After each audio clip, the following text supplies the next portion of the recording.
मेरा नाम है लव गुप्ता और आज इस वीडियो में हम लोग देख रहे हैं ड्रेनेज इंजीनियरिंग। और चलिए कंटिन्यू करते हैं अपना topic.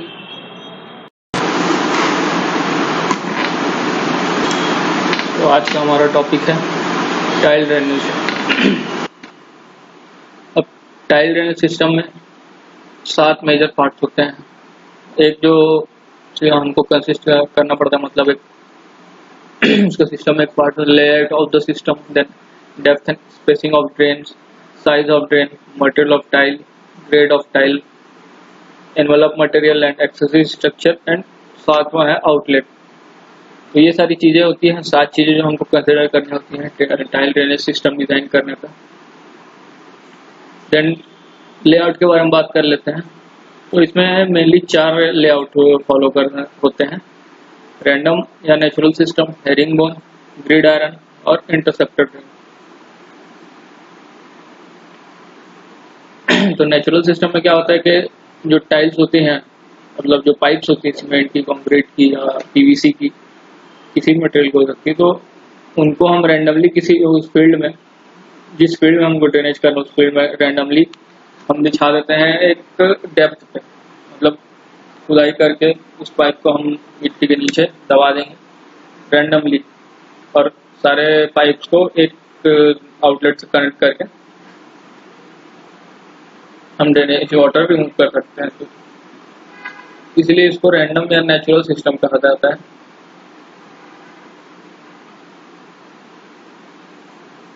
The herringbone system is used in area where main line or sub-main line could be laid in low area and lateral could be drawn from both sides. तो herringbone system वहाँ पे use करते हैं जहाँ पे main line और सब main line जो है वो लो एरिया में रख सकते हैं, और लेटरल्स को जो है दोनों साइड से वो मेन लाइन और सब मेन लाइन में वो वाटर जो कैरी करके लाता है। तो ये इस टाइप का सिस्टम देख सकते हैं यहाँ पे।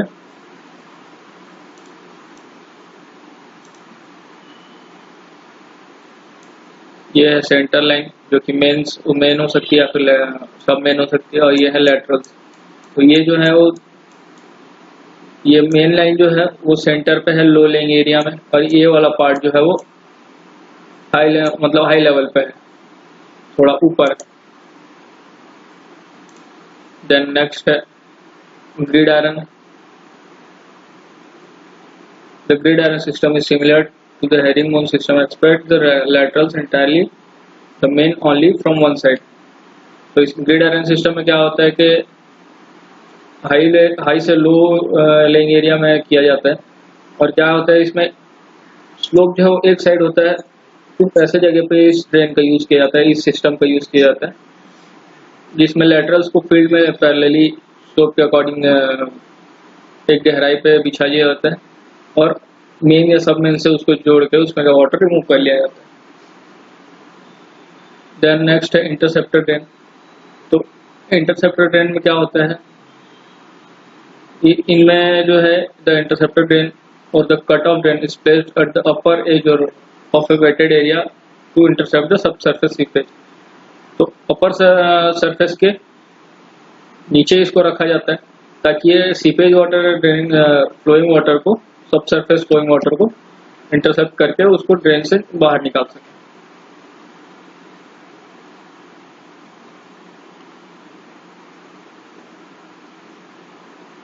The next point है depth and spacing. The depth and spacing of tile drain are closely interrelated and dependent upon the hydraulic conductivity of soil kind, crop, extent of surface drainage, outlet condition, and the agronomic practice followed. The depth of tile drain should be such that between the drain the water table should be at a satisfactory depth. मतलब tile drain का depth ऐसा होना चाहिए कि उस area से वो completely water को रिमूव कर सके सब सरफेस से, और वाटर टेबल जो है वो सेटिस्फैक्ट्री लेवल पे हो, जिससे कि रूट्स में क्रॉप के रूट्स में उसको अच्छे से एरिएशन मिले क्रॉप रूट जोन पे, और वाटर लेवल जो है टाइल ड्रेन से नीचे हो जाए या टाइल ड्रेन के लेवल पे रहे।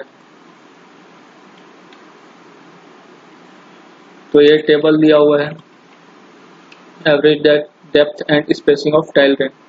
डिफरेंट सॉइल के लिए, डिफरेंट हाइड्रोलिक क्लास के लिए स्पेसिंग और डेप्थ दी हुई है। नेक्स्ट देखते हैं टाइल रेन रिक्वायरमेंट्स। तो टाइल रेन के लिए क्या क्या रिक्वायरमेंट्स हो सकते हैं या फिर कंसिडरेशन कौन कौन सी होती है।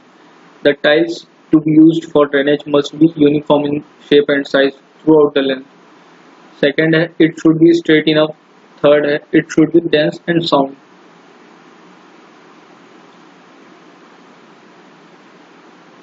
The dense tile have lower capacity to absorb the water. The strength of tile is judged by their capacity to absorb the water. The tile which absorb less water is considered as a strong tile. It means that the dense tiles are being strong. The capacity of tile then to absorb the water can be determined by using following steps. First step में dry the tile and take its weight W1. Second है allow the dried tile in water for 24 hours duration. Third में take the weight of wet tile W2. Find the difference between W2 and W1. Calculate the percentage increase in weight of tile due to absorption of water. Then next है types of tile. तो material of construction के हिसाब से tiles तीन types के हो सकते हैं, क्ले टाइल्स, कंक्रीट टाइल्स और प्लास्टिक टाइल्स। तो क्ले टाइल्स में क्या होता है, these tiles are used for drainage work. These tiles are made of clay material which are clay burnt. तो क्ले टाइल्स में क्या होता है, ये मिट्टी की बनी होती है क्ले की, और इसको जलाकर जैसे कि ईंट को पकाया जाता है भट्टी में, वैसे ही इसको भी पका के इस पाइप को बनाया जाता है जो कि सफिशिएंटली हार्ड होता है ड्रेनेज पाइप के लिए। If a good and sharp ring is formed in the burnt tile, then the tile is said to be of good quality. The clay tiles are more advantageous as compared to concrete tile because of their lesser cost. तो ये जो है concrete tiles के comparison में काफ़ी सस्ती होती है, इसलिए एफिशिएंट भी इनको माना जाता है। These tiles can also be safely used in acidic and alkalic soil. तो क्ले टाइल्स का एक एडवांटेज ये है कि ये बर्न क्ले का बना हुआ होने की वजह से एसिडिक सॉइल, एल्कली सॉइल से भी ड्रेनेज वाटर को रिमूव कर सकता है। There is disadvantage also about use of clay tiles, such as difficult to transport without breakage and less capable to bear heavy loads as compared to concrete tiles. तो major drawback clay tiles का यही है कि इसकी जो load carrying capacity है, मतलब ये अपने ऊपर लोड ज़्यादा नहीं ले सकता है और ट्रांसपोर्टिंग के टाइम पे भी इनके टूटने फूटने के चांसेस ज़्यादा रहते हैं। Sometimes the clay tiles are failed due to freezing and thawing reversal in the area where the frost penetrates in the ground to the depth tile installed below the soil, or where the tile is stocked piled on the ground during winter season before being installed. तो इसका एक और advantage ये है कि freezing और थॉइंग का process मैं आपको पहले ही बता चुका हूँ। फ्रीजिंग और थॉइंग के प्रोसेस में क्या होता है, सडन फ्रीजिंग होती है, उसके बाद उसका आइस या वाटर जो है उसकी मेल्टिंग होने लग जाती है।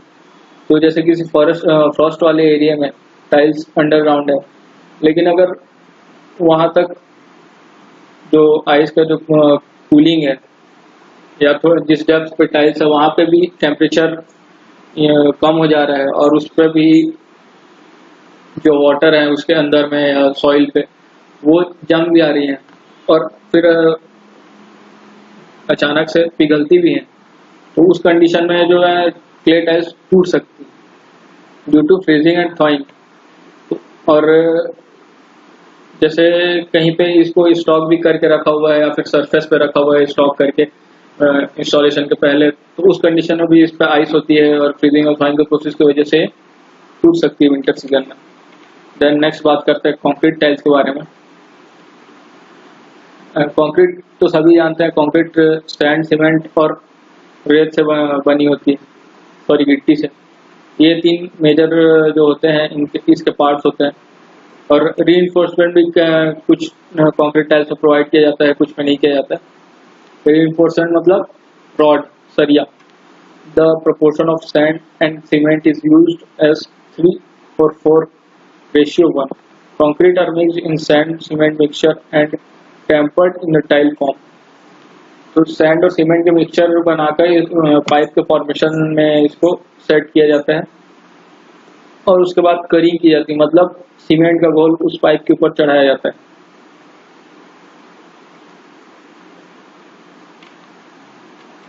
The currying by water is natural method in which water is sprinkled over a tile every day, at least for 2 weeks.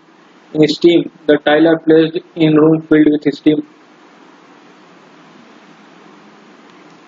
With by this method, the tiles are ready to use in 15 days. तो यहाँ पे करिंग का मतलब है tile को पकाना. तो इसको पकाया कैसे जा सकता है, मतलब मजबूती दी जाती है. या तो सीमेंट पाइप को, जो कंक्रीट पाइप है, उसको पानी में डुबो कर रखा जा सकता है, या उसको पानी छिड़क कर किया जा सकता है, या फिर एक स्टीम वाले कमरे में रख कर किया जा सकता है. जनरली पाइप को पानी में डुबा के रखा जाता है कुछ दिनों तक, उसके बाद उसको सूखने दिया जाता है. One point should be kept in view that when concrete tile are to be used in acidic or alkali soil, they should be manufactured by using a cement of specific chemical characteristics. तो ये इसका advantage भी है कहा जाए और disadvantage भी. Advantage ये है कि अगर हमको मालूम है कि उस किसी ड्रेनेज एरिया का सॉइल किस टाइप की है, सैलाइन है या एल्कलाइन है, तो हम उस हिसाब से केमिकल प्रॉपर्टीज वाला सीमेंट सिलेक्ट करके मैन्युफैक्चर कर सकते हैं. और डिसएडवांटेज ये है कि एक टाइप की टाइल या एक टाइप के सीमेंट से हम सारे ड्रेनेज सिस्टम्स के लिए, सारे स्पेसिफिक एरियाज के लिए टाइल ड्रेनेज या कंक्रीट टाइल्स क्रिएट नहीं कर सकते. तो इसके कुछ और एडवांटेजेस भी हैं, जैसे कि हाई डेंसिटी कंक्रीट होता है which is not affected by freezing and थॉइंग, reversal and freezing temperature.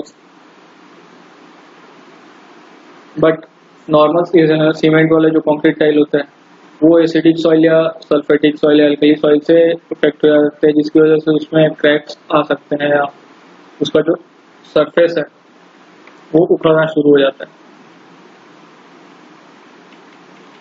Then next बात करते हैं प्लास्टिक टाइल्स के बारे में. These are flexible conduits which develop a good load bearing capacity provided that they have been properly installed in the soil. तो इसका plastic tiles का advantage यही है कि फ्लेक्सिबल होते हैं पाइप के फॉर्मेशंस में. बहुत सारे साइज के होते हैं, छोटे से लेके बड़े तक के डायमीटर के भी मिल सकते हैं. और इसकी जो लोड बेयरिंग कैपेसिटी है वो काफ़ी अच्छी होती है. अगर इसको प्रॉपरली एक सॉइल डेप्थ पे सही तरीके से इंस्टॉल किया जाए तो काफ़ी अच्छे तरीके से सॉइल बियर वेट बियर कर सकते हैं. The plastic tiles were introduced around 1960 and since these are in use and becoming more and more popular. ये तो ऑब्वियस सी बात है कि प्लास्टिक की जो चीज़ें हैं काफ़ी पॉपुलर हो रही हैं nowadays. The common material used for manufacturing like plastic tiles are PVC and polythene. तो केमिकल कंपोजिशन की बात करें तो पॉलीविनाइल क्लोराइड या फिर पॉलीएथिलीन की हो सकती है. इन पीवीसी, जिनमें से पीवीसी ही काफ़ी कॉमन है और रेजिस्टेंस होता है एल्कली और सलाइन सॉइल्स के लिए. In addition the PVC tiles are also less costly than the polythene tiles. Plastic tiles are manufactured in two forms, smooth and corrugated form. तो स्मूथ तो सभी ने देखा होगा. कोरुगेटेड के लिए एक एग्जांपल है टेलीफोन लाइंस में जो पाइप्स यूज होती हैं, आपने अपने एरिया में कभी देखा हो तो वो वाली पाइप्स होती है corrugated pipes. The smooth pipes are rigid and are available in standard length, while corrugated pipe are flexible and in coil form. Coil form मतलब ये एक रोल के फॉर्म में आती है. The corrugated pipes have relatively thin wall and high load bearing capacity than the smooth pipes. These tiles could be conveniently placed with the tile laying equipment. The corrugated pipe tiles are manufactured by drilling the hole of suitable size all around the pipe's periphery. The main demerits of plastic tiles are: first, since the tiles are made of plastic material, they are more susceptible to damage due to heat effect. तो ये ज़्यादा temperature पे ये effective नहीं होती है, ये main disadvantage है पीवीसी टाइल्स का. They require very care about sunlight and sun heat. तो सनलाइट से जो काफ़ी इफेक्ट पड़ता है इन पे, इनके वर्किंग कंडीशन पे, तो इनको शेड में रखना बहुत ही ज़रूरी हो जाता है.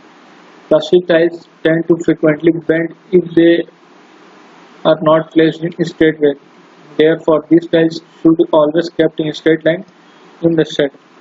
तो ये बेंड होने के इनमें एक टेंडेंसी ज़्यादा होती है प्लास्टिक टाइल्स में, तो इनको ये एक डिसएडवांटेज हो जाता है कि इनको स्ट्रेट फॉर्म में ही रखना बहुत ज़रूरी हो. देन नेक्स्ट है loads on drain pipes. Depending on the depth of drain pipes installed in the soil, the pipes are subjected to load. First load हो जाता है इसमें सॉइल मास की वजह से, एंड सेकेंड है मूवमेंट ऑफ फार्म मशीनरीज. तो पाइप के ऊपर लोड कैलकुलेट करने के लिए दो फॉर्मूले हैं. फर्स्ट है ditch conduit formula and second one is projecting conduit formula. तो डिच कंड्यूट फार्मूला देख लेते हैं. WC is equal to CD W into BD का स्क्वायर. तो WC है load acting on the drain pipe, CD है load coefficient, W है unit weight of soil material, then BD है width of trench about drain pipe.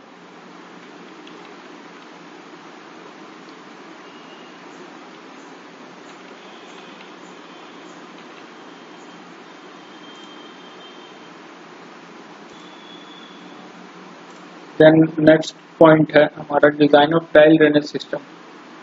इसको देखते हैं हम नेक्स्ट वीडियो में. आज के लिए बस इतना ही.